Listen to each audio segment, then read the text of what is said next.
I've got your energy stories for the third week of August 2024.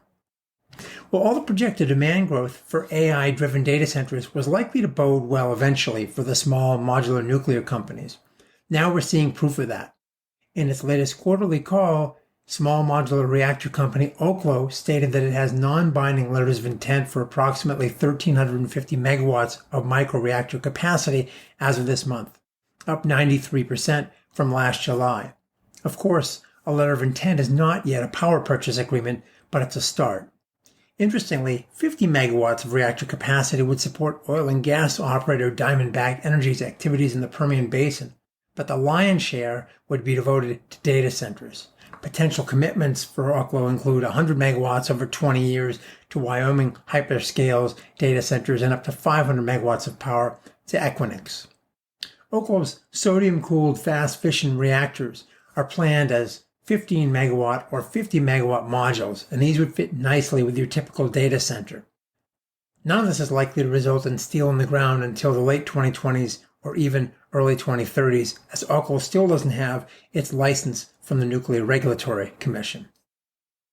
Well, the Bureau of Ocean Energy Management, the BOEM, released its final environmental assessment concerning offshore wind leases off Oregon's coast, finding that these lease issuances would have no significant impacts to people or the environment.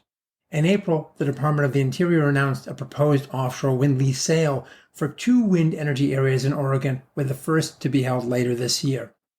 That's deep water off there, so those will be floating wind installations.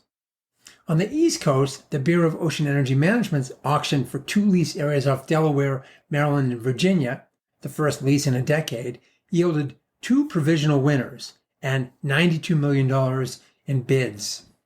Equinor Wind provisionally won a lease for $75 million, covering 101,000 acres, about 26 miles offshore, and Dominion's Virginia Electric and Power provisionally won a lease for $17.5 million, covering about 176,000 acres, 35 miles offshore. Dominion's already well on the way with its first 2.6 gigawatt coastal Virginia offshore wind project expected to reach completion by late 2026. But it's not all roses for offshore wind, as we know. And recently, offshore developer Orsted booked Q2 losses of about $575 million, owing in part to delays in its U.S. offshore wind portfolio. It also delayed its 704 megawatt Revolution wind project off Rhode Island in Connecticut from 2025 to 2026, citing existing soil contamination at an onshore transformer station that's located at a former naval air station. Chinese electric automaker NIO says its EV swapping network just notched its 50 millionth battery swap, providing a cumulative 2.62 million megawatt hours of electricity to EV drivers thus far. About 60% of all the energy used by its electric vehicles comes through that swapping network. NIO also estimates it cut 2.8 billion minutes of wait time versus hours that would have been spent at public EV charging stations.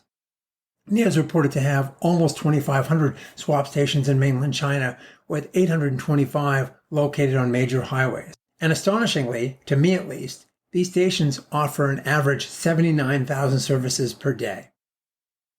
U.S. developers and power plant owners added 20.2 gigawatts of utility-scale electric generating capacity over the first 2 quarters of this year, with another 42.6 gigawatts of capacity expected prior to year's end.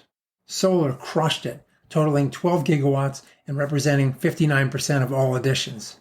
Battery storage came in second with 4.2 gigawatts, representing 21% of overall U.S. capacity additions.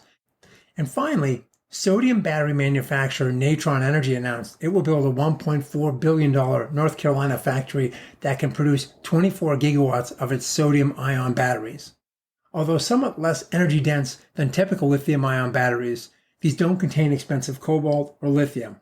They're going to be less costly.